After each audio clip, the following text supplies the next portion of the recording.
Good morning, everyone. I see you, Ron. And Karen. Karen, you're always up there at the very front. I love it. Hi, Chrissy. Good morning, Angela. So good to see all these familiar faces. We had a little worrisome moment about an hour ago because Kate's gimbal, those things are like the most unreliable things, I swear.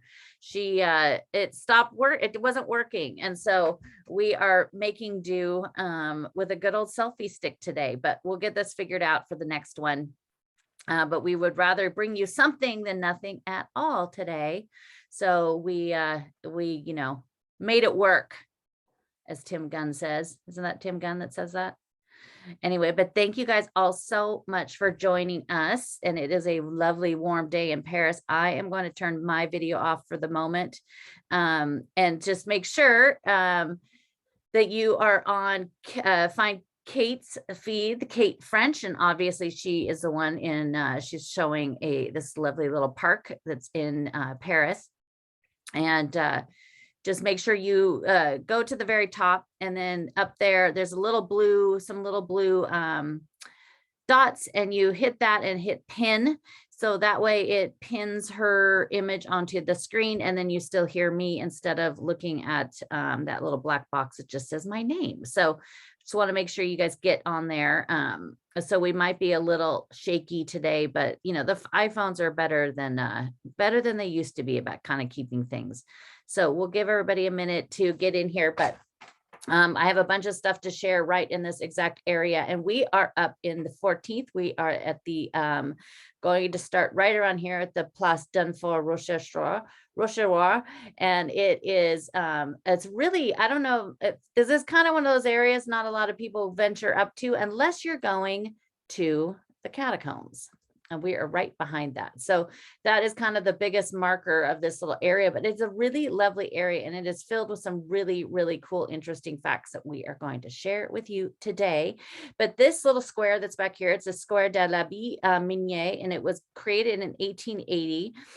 We sit here on the edge of the former Barrier d'Enfer, which was the gates, basically kind of the barrier of hell, it was called. It was named after the Abbé Minier, who was born in 1800. His name was Jacques-Paul Minier, and he was a Catholic priest, journalist, and a publisher. That little monument we showed you here is to Nicolas Toussaint Charlet. He was a 19th century artist and an engraver. He studied under Gros, and he was very good friends with Géricault, which I have been spending a lot of time doing some research about Géricault this week, and I'm really excited to share what I have found out later on this month. But he traveled to England with Géricault when he went to go show the Raft of the Medusa, which is exactly what I'll share more about later on this month. Delacroix also collected a ton of his lithographs as well, which were, anytime I get to share something about Delacroix, I love it. If you've been listening to the podcast lately, we pretty much mention him in almost every episode without even trying. But he also did a painting of Napoleon at Waterloo that you could find at the Musée des Arts Décoratifs. So right here, right where Kate is right now, we have the lovely Kate. She'll pop on the end to say hi to everybody. This was known as as I mentioned, the Barrier d'Enfer. This was the farmer general wall here in 1787. And that is when these two buildings were built, created, and they have all been redone in the last few years. They cross over here, over in the Avenue de General Leclerc. And on this side of this building, you will notice if you have gone to the Catacombs. I have not gone to the Catacombs because I have a fear of rodents. But everybody tells me they've never seen them down there, but I will go down there eventually. It just freaks me out. But these two buildings, this one and the one across the street, they're matching buildings. This was designed by Claude Nicolas Ledoux. They are neoclassical in style, and they were built in 1787. At one point, they thought about tearing them down, but they decided to keep them, thankfully. And they are now used as two of the museums of Paris. And so on this side, of course, we have the catacombs. The catacombs, date back to about 1809. The cemetery, the Saint Innocent cemetery that's over in Les Halles, dates back to the 6th century. That's not there anymore, but it dates back to the 6th century. And in the 11th century, a church was built there. The Saint Apoton was built there on that spot, and that cemetery was fed from most of the churches that were on the entire right bank of Paris at the time. At one point, it had about 100,000 bodies in it at first. And then over time, as they kept putting the bodies in there, and this is the lovely breakfast talk, but as they were decomposing, it was seeping into the ground and into the water system. And so people were getting very sick, but they kept adding bodies, and over time, at one point, there was 100,000 bodies. It ended up being 2 million bodies at one point, and it got so bad that the ground got so saturated with all of this that it actually ended up knocking over walls of different basements that were centered around there. So they would put lime on it, and they do everything to kind of try to stop it or to rapidly decompose these bodies. It got so bad, people living in the area were getting incredibly sick. The smell, as you could imagine, was horrific. So in 1785, the king and they all voted that they would close it and empty the cemetery, and they had to figure out where they were going to put it. So they ended up coming up here. Jude, if you're on your iPad, you should be able to just double click her image, and it should just freeze it on there for you. But they ended up using these quarries up here that had been emptied out, taking all the stone that was used to build Paris. So there was all this open spot here underground. And so in 1785, they removed, cleaned, and stacked all of these bones. They would take them up in a funeral cortege up to this area, and then they would just toss them down a hole where men were working to stack them all up. It was in the 17 different cemeteries fed into what we know as the catacombs today, 145 different monasteries and convents and religious institutions, and over 166 different churches and chapels. So it is a lot. Now there is more than 6 million bodies in there. The bodies from 6 million people. It's pretty, I don't know. It's pretty morbid to me, I think. And it's just kind of a little weird. The people go down there, just look at it like, oh, look, there's schools. Those were people at one point. So it's just a little, it's a little freaks me out a little bit. But I know that I've had quite a few clients go down there and they love it. And I hear from people, it's really interesting. So someday I will go down there and just hope I don't run into a rodent. Oh yes, Chrissy. Yeah, and it's a little bit on the small side, but it wasn't originally ever supposed to have visitors. But in 1810, they decided to open it up a few days a year. They ended up later opening it a few days a month in 1874, and in 1933 was the last time they put a body in there. And it is, you definitely need, if you want to go to this, you definitely need a ticket in advance. So Kate, you could head across the street. We'll go over to that other building that looks just like this one. It's so lovely today in Paris. And we'll tell you a little bit about that lion. I love that lion out there. But it's sunny. It's going to be very hot this week in Paris. I hope it's nice wherever you guys are. Here in the Northwest, it is gloomy and foggy and chilly and rainy. But it's usually like that until at least the 4th of July anyway. So right across here, this is a museum I have gone to, because there's no scare of creepy little rodents, but it is, oh, Karen, can you click on her? Can you find her, Kate? Hopefully I could see you up there. So this is an amazing museum. If you have not gone to see this one, definitely go and see this one when you are in Paris next. It's the Musée de la Libération. It has a very long name, as well as also the Musée des General Leclerc and then Musée Jean Moulin. So it's 3 museums in one, and it is absolutely fantastic. It is another free museum. The Catacombs is a City of Paris museum, but you do have to pay for it. They do charge you for that one, but this one is a free one. And it is, unless sometimes if they do a special exhibit, you do have to pay for that, but it's a very small fee. But this museum is fantastic. It once was originally in the 15th near Montparnasse Tower, but very few people ever went there. Get close to so the gentleman in the right on the hat, that's Jean Moulin. I just always think he's quite handsome and just looks like this dashing spy. But this is also where Colonel Rol-Tanguy, he kind of had his headquarters here during the liberation itself. You could sometimes go down there. They do special, it's not open all the time, and it's only open in advance if you get the time slot. But you could go all the way down very deeply underground to where they basically had their, headquarters during the liberation. But his wife, Cécile, she also was an amazing resistance fighter. And we did a podcast episode about some of the women of the resistance. And she is one of them. She was a fascinating, amazing woman.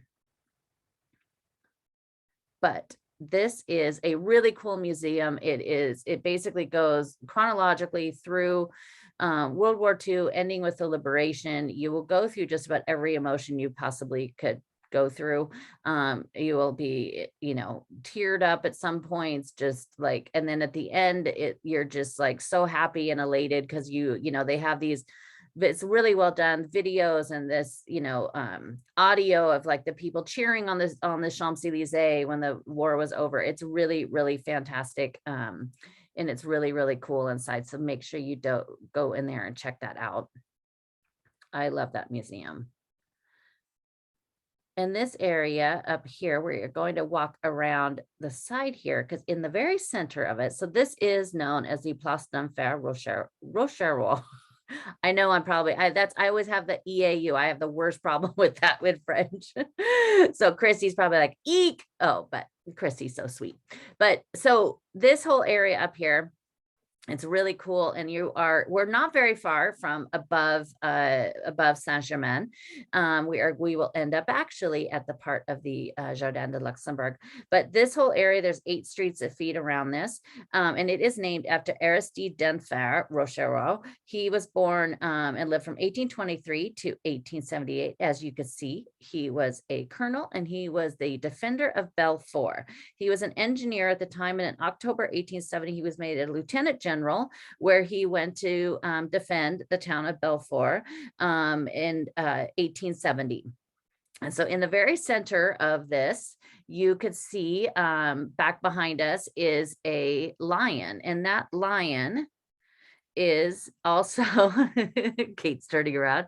That lion is called the Lion of Belfort. And so that is a lion. This is a third of the size of the original one that is in the city of Verrier. And it was designed by a gentleman you might know named Auguste Bartholdi. And Bartholdi was, of course, the guy who did the Statue of Liberty. And we actually have an episode all about that coming up on the podcast that'll come out on the 4th of July. But he was commissioned in 1875 to create a monument dedicated to these fighters in Belfort.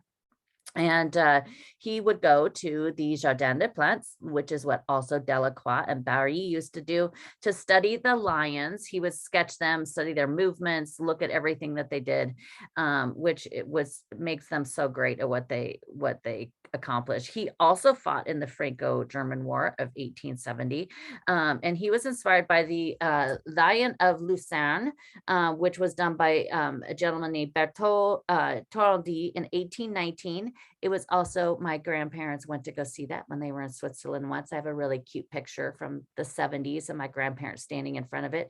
It took 5 years to complete this lion, and the one that's down in Bedford is done in stone, and that one is the largest stone monument statue in all of France. It is really, really huge.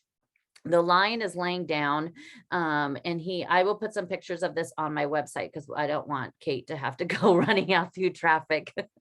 But and I think her mom Karen would be happy about that. So the lion is kind of laying down, but he's kind of starting to push himself up with his legs, and his right leg is stepping on an arrow that's kind of going between his feet, but it's showing him, the lion is such a regal and royal and proud animal. So it's kind of was the perfect symbol of Denfert. And then it was perfect to put here because this middle of this place was named after the lead gentleman that fought to save the city in 1880. So the same year that this was finished, the original stone one was finished, the city of Paris commissioned him to create this one out of bronze, and it is just a third of the size. So it's kind of the perfect little thing for the Godfather there. And look at this lovely flowers here. This is a really pretty area. When it's kind of quiet. It's a Sunday, so it's a little quieter, but I think when I came up here, it was in the morning time, and just the activity around the catacombs was kind of crazy. There was a lot of people, but they've redone the entrance. And so you actually go into that building now, which you used to not do. So it's all really well done. And the first time I went through this area and saw the lion, it was one time when I was on my way to fly down to Italy. And we were flying out of Orly, sorry, and went right through here, and I was like, hey, what was that? No, Ellen, I don't think so. I don't think he's because he's facing, this would be southeast. So we are going to head down. This is the Boulevard Erago, and this is Erago. If you might know the name because his name is associated with something that is rather well known because of a few things. But I basically probably spent half a day just going down a very deep rabbit hole into Erago. Which I loved, and I actually had to say stop because I'm never going to get things done. But this Boulevard Erago is named for a gentleman named Francois Erago. He was born on February 26, 1786 in Roussillon, and in 1805 he joined the Paris Observatory. And we are going to be coming up to the Paris Observatory up here, and that's kind of why this little street here, Boulevard, is named for him. At 23 years old in 1809, he was elected to the Academy of Science, which is a huge recognition. And he was also named a professor at the time. In 1843, he became the director of the observatory. But he also ended up going on to serve as the Minister of War for France and also the head of state, which is basically now the same role as the prime minister. Today is the first round of the elections in France, the legislative elections. So we'll see results of that at 8 o'clock on the dot French time, which is always interesting. But Francois Erago is also known for because he was one of the ones that revised and extended the meridian. So today of the Greenwich Meridian line, which is kind of where everything in the world, like where we figure out time, everything. But originally it was the Faro Meridian line, and that ran through the center of Paris. And he was the one who extended it. He extended it up to the Shetland Islands and all the way down to the Berwick Islands. And in 1884, it was actually the United States that was behind changing the Greenwich and making the Greenwich meridian the official meridian line. So the US stole it away from Paris.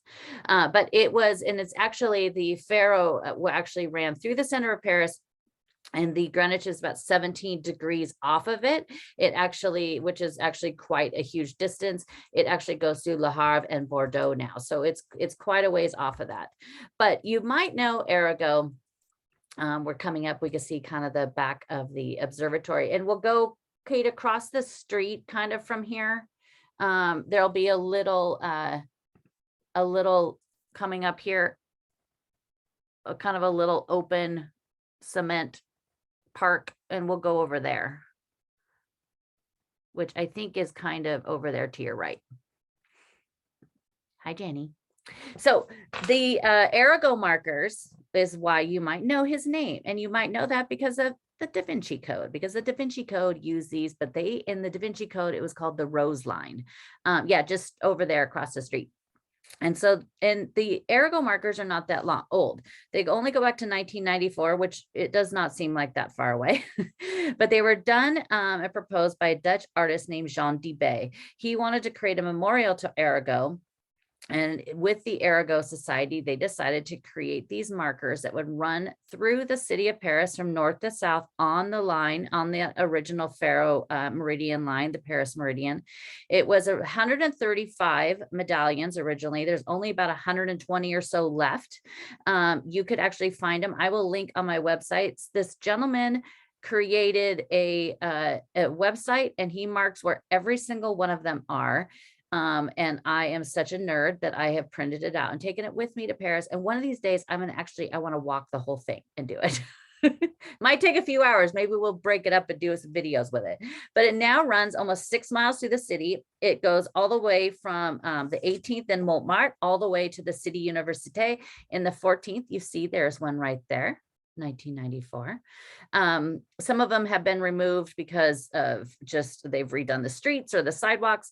But in here, there's a few in here. There's 4 or 5 that are going through there, which I'm sure Kate could you kind of find one and then kind of try to look from that direction. But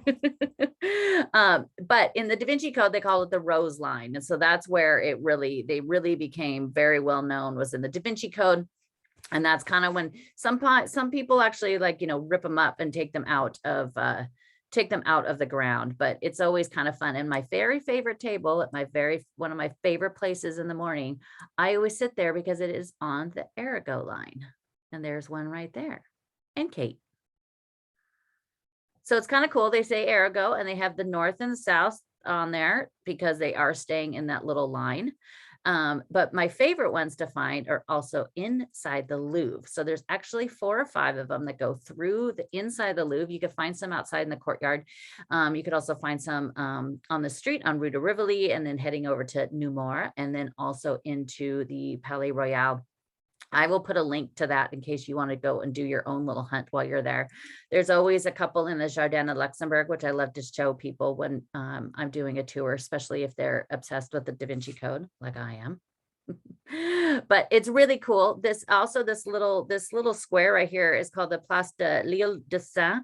It is dedicated to this island in Brittany, a small island in Brittany, where every one of the 133 men that lived there joined the army under de Gaulle during World War II. And then also on the side of it is the Allée Nina Simone, the American singer that ended up moving to Paris and to France, and that's where she died. But the alley was renamed for her in 2013. The poor guy, Paul Rigaud, who was a philosopher, they bumped his name out of there. They moved him somewhere else. I always think that's sad, where it's like they name a street after somebody and then now, nope, not good enough when renaming it. But really close to here is also the Santé prison, right on the other side of this little thing, of this little cement little square, is the Faculty of the Protestant Theology of Paris. It is now there's Nina. She's also, I love Nina Simone, like some of her songs are my favorite, but I also watched this documentary about how horrible of a mother she was. And so it just kind of it kind of dated her she was just really horrible to her daughter that she had. But I do love her songs. Some of her songs are my very favorite. But right behind this is the Santé prison.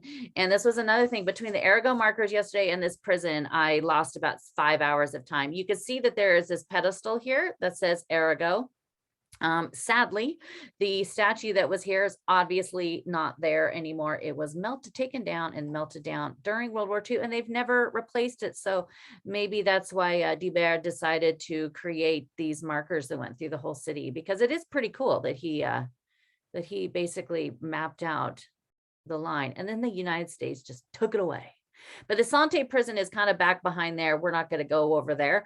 We're going to cross the street and go to the left.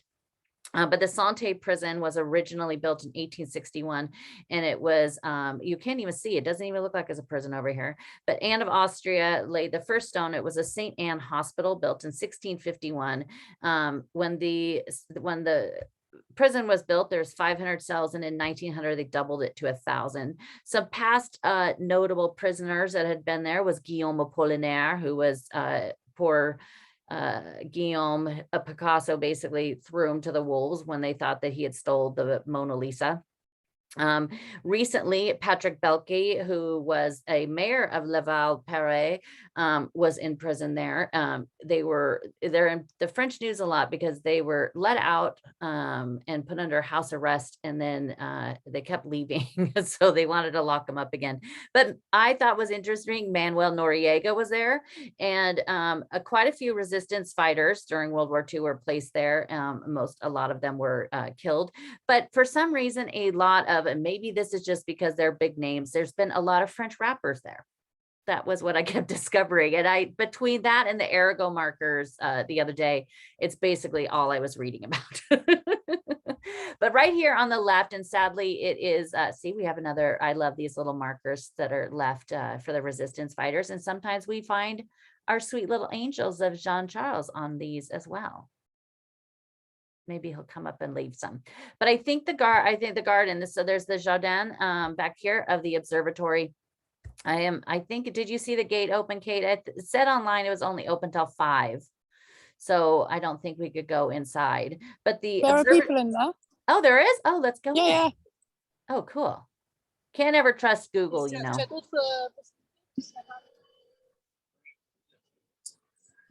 Look, it's so green and beautiful. I hope it's nice and green where everybody is, and you have lots of flowers.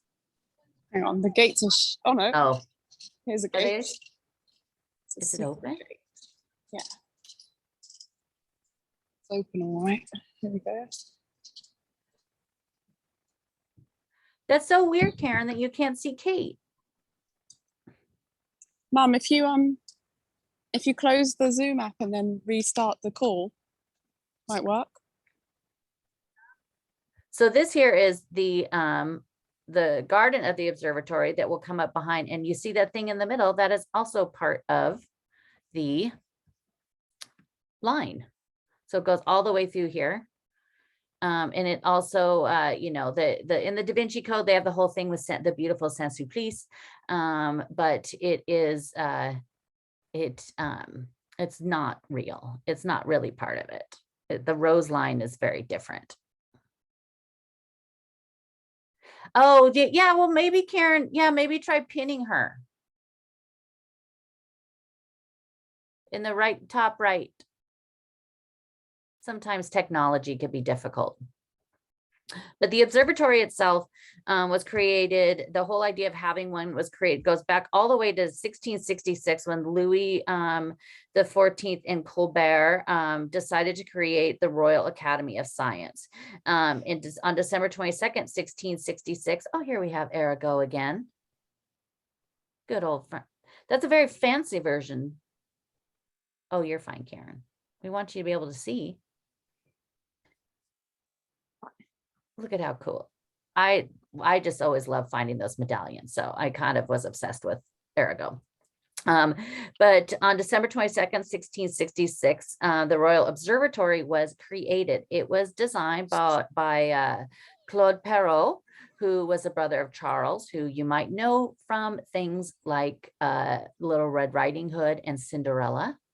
You also know his last name because of the, and I'm sure every single person knows this, or you should, of the Perrault colonnade that is on the backside of the Louvre, which I do love.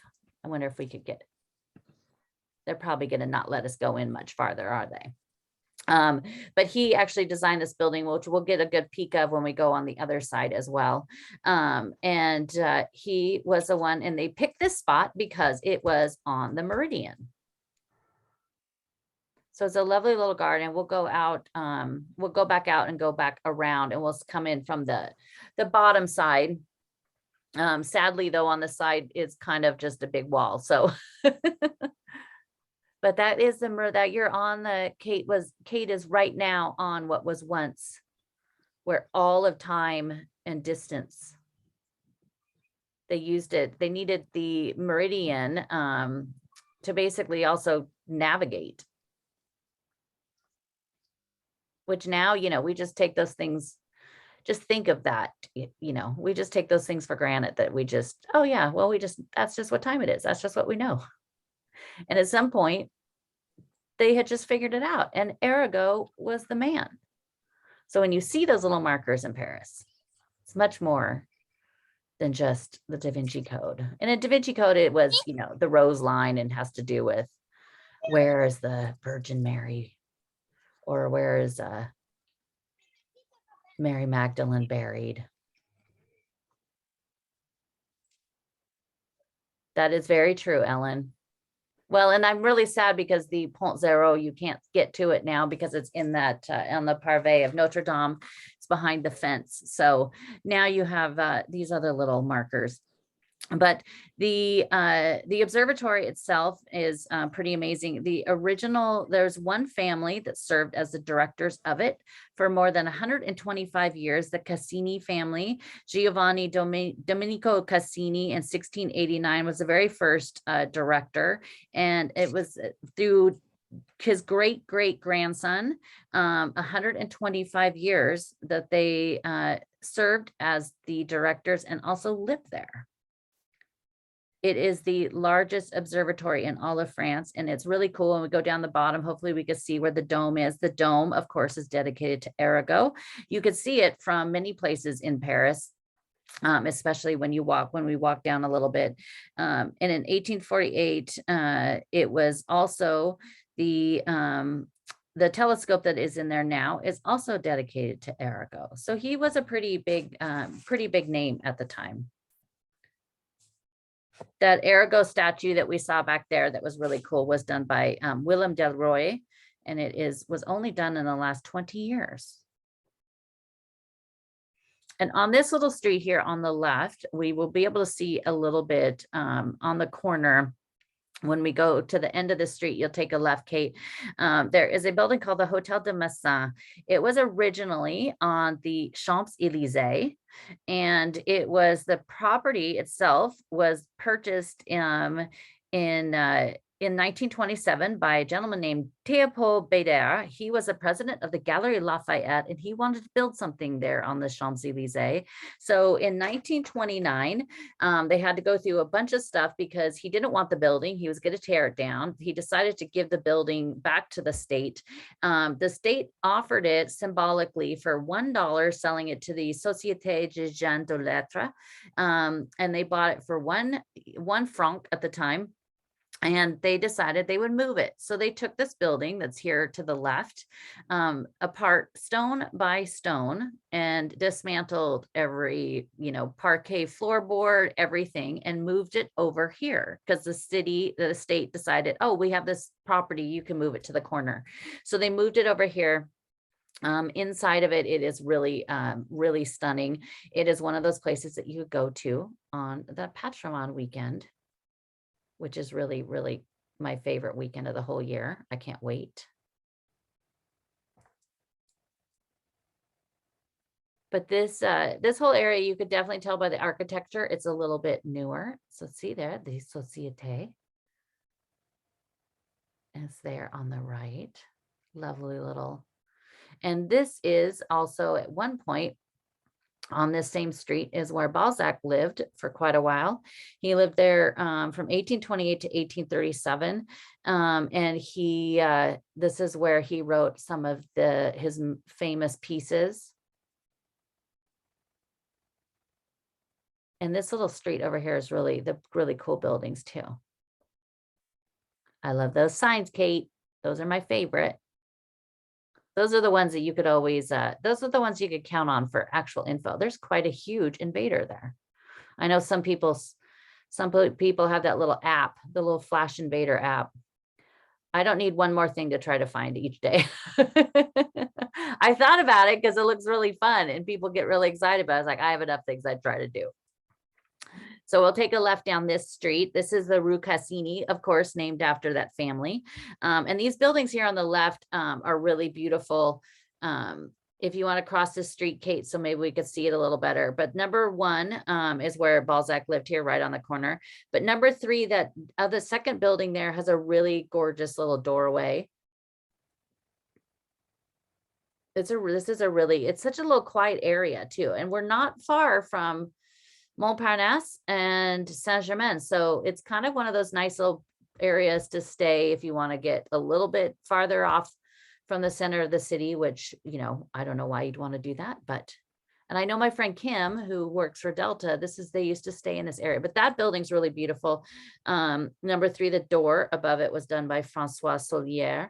This is a really cool building. And for some reason, where it says 1906, that was completely blurred out on the Google Earth when I was looking last week, which I thought was rather bizarre, but look at that building. It was done by Jean-Paul Laurent. Some of the inside of it was done by him. He also did many of the huge, amazing frescoes that are in the Pantheon dedicated to Saint-Geneviève. And these buildings are really, really cool.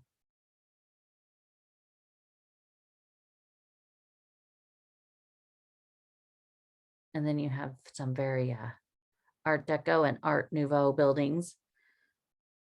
Number 12, look at that. Number 12 right there, that's in the sun.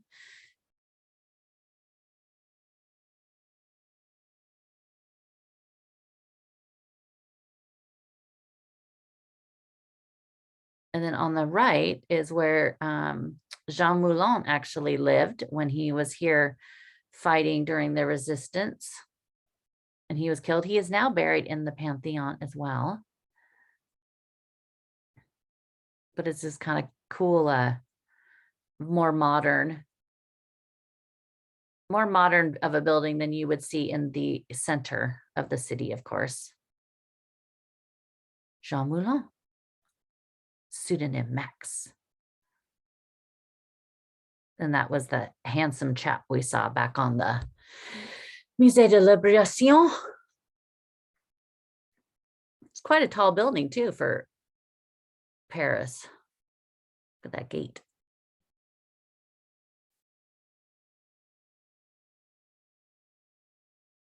This is a lovely little area. Has anybody been to this area of the estate around here?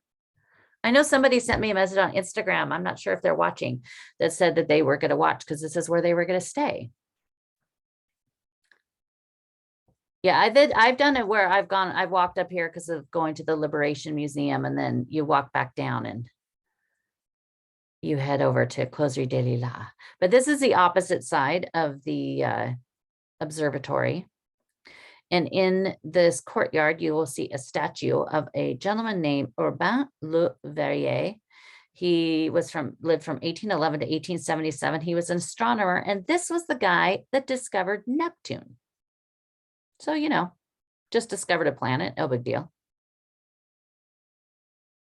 And on the Eiffel Tower, when you go to the Eiffel Tower, if you've noticed before, the names that go around it, they are different scientists, mathematicians, just these really, really smart people. And Arago's name is on there, and also Verrier's, his as well. But the building itself is really cool. You used to be able to go inside this, but they've been doing some safety upgrades.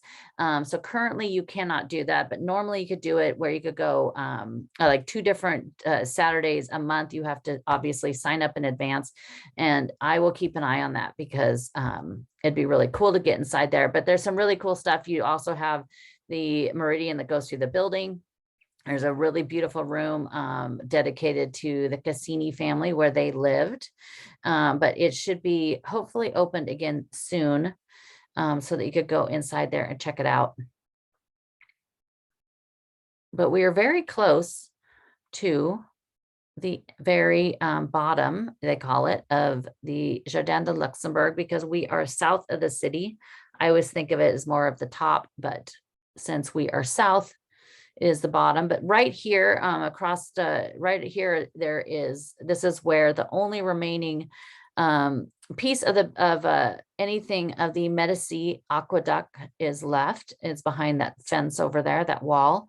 The Maison de Fontier is over there, and that is the only part of the Medici aqueduct that she had created, Marie de Medici, because we are close, of course, to the Luxembourg, which is what she did. And then we're just going to head down through here.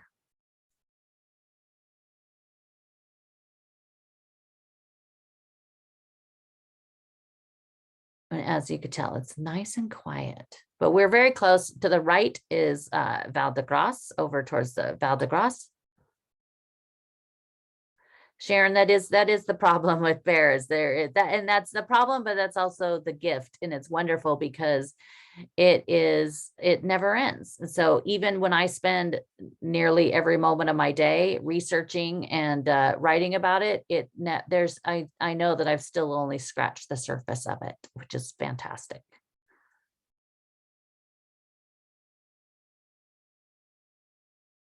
But this is the Avenue de l'Observation. L'Observatoire. I just really mangled that. The Observatory Avenue, we should call it. And it kind of goes in here into this kind of very busy area that is also where you would find Closerie des Lilas. I think the first time I walked up here, I did it the longest way possible. Which is what you sometimes do if you're not really paying attention to where you are walking and where you need to go.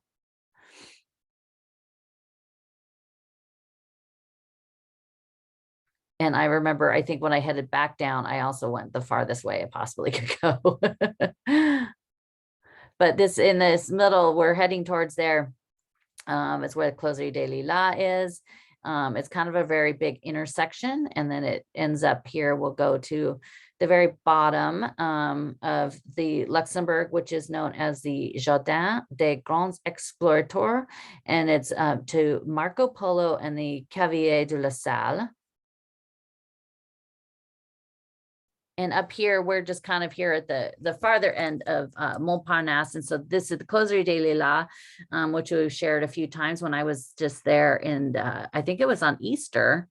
I went by there because the wisteria was, or the lilies, the lilacs, I'm sorry, because Closerie des Lilas is, it's lilacs. It were all in bloom. And I wished you could have just been there to smell them, because it was just, the smell was just amazing. So, so pretty with all that purple lilacs as well.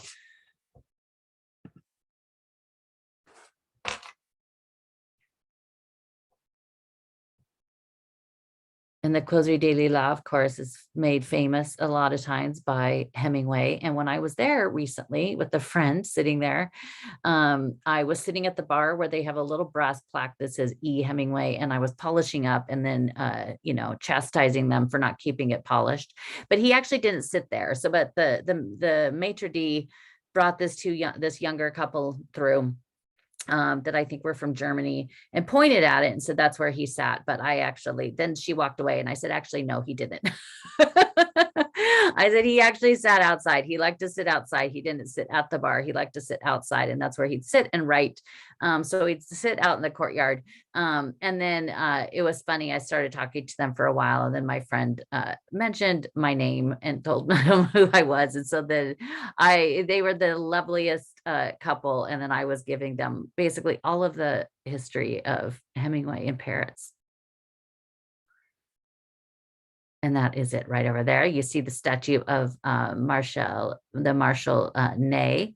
And he was a hero and marshal under Napoleon. And then he was later arrested, and they ended up actually killing him on that spot, which is a little morbid that's how they, remember him. But his statue, and you'll see it in a second, it's him like very triumphantly heading off to lead the troops.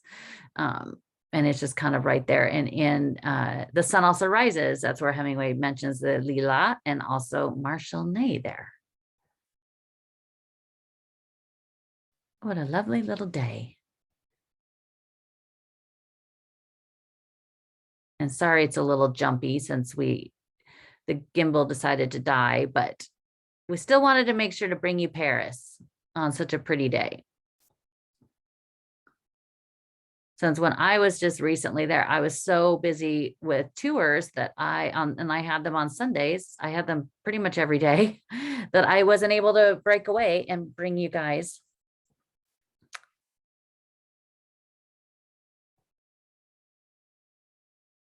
Hi, Lori. It's nice to see you. Yeah, so there's Marshall Knight. He is very triumphant there, leading off the closerie.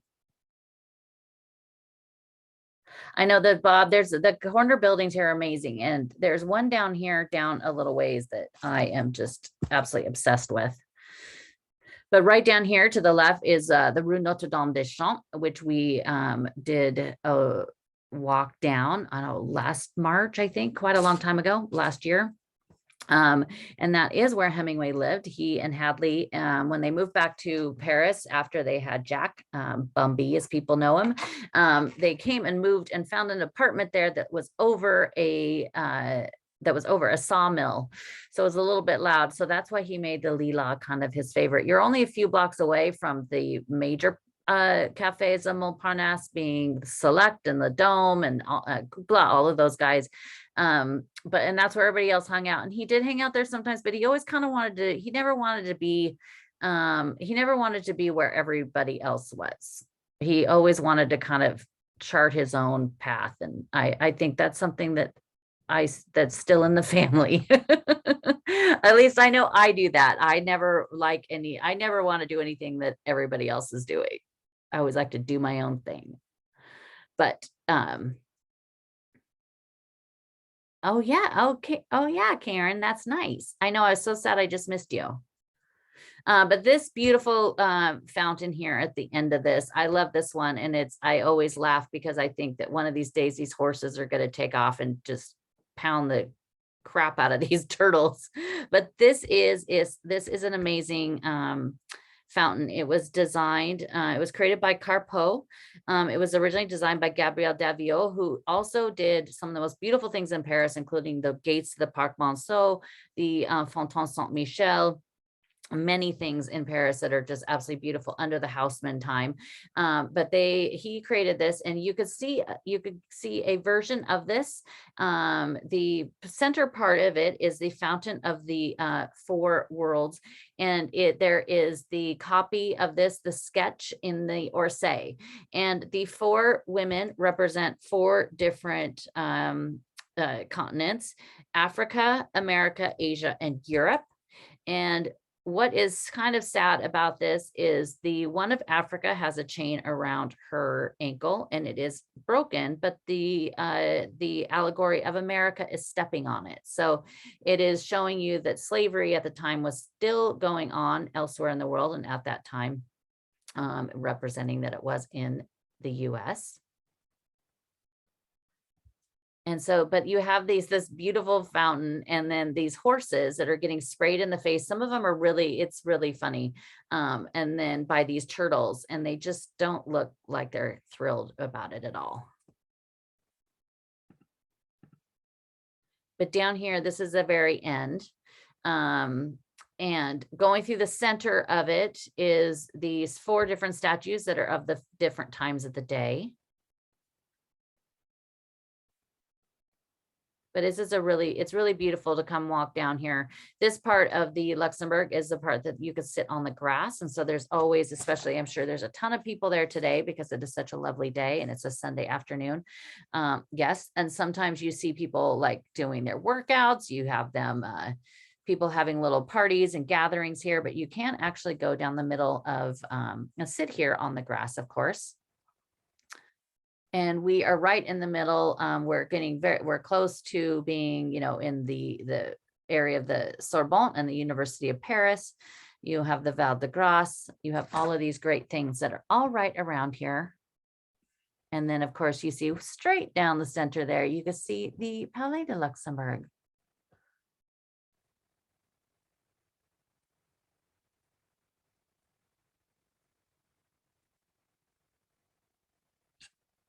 And I think we will actually, There's some really beautiful buildings around here, but I'm gonna do that.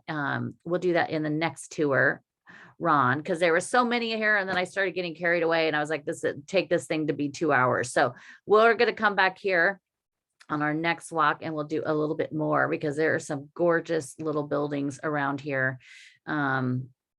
That in like including Bob, as I was mentioning, this building that I'm obsessed with that's here at the end. But we could kind of we'll get Kate to take a second. Well, maybe she'll just grab a little seat there.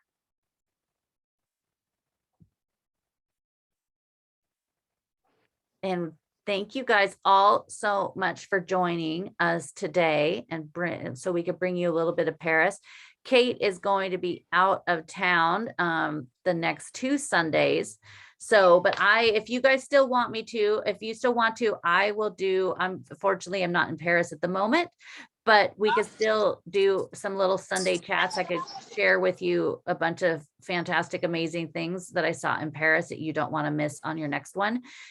So let me know if you guys want to do that. And I will put something together. And there's lovely Kate, looking gorgeous as always. She's not sweating. You guys could be here. It's a lovely day. Lovely day. But thank you guys so much. And if you want to send us a tip, you could do that to my Venmo or PayPal. That's ClaudineHemingway.com. There's also, if you go to my Instagram, there's actually a way it says to buy me a glass of champagne. You could also leave us a little tip that way. But you could do that to support us to keep this going, since it does take us time and a little bit of money to do this. And so we'd love it if you gave us some support for that, and we'd appreciate it. But thank you everybody for joining us today. And yeah, let me know. Maybe next week I will join you again, and then I'll just share you some great stuff from Paris, because I also have 3,000 videos I made. But thank you guys so much, and thank you, Kate. Yeah, thank you guys, and sorry about the wobbly video. We'll have the gimbal back for you next time. Yeah, we'll get it figured out. We'll get one that works. Yeah, I know, that's the problem. I've gone through 2 that don't work. This one's brand new. I know. My second one was brand new too, and it didn't work. So, and I didn't try it before I got to Paris, which was really great. I was glad I brought that back. All right. Thank you, everybody. Thanks, Kate. Cool. Thanks, Have a good day. everyone. Thanks, Claudine. Bye. Bye.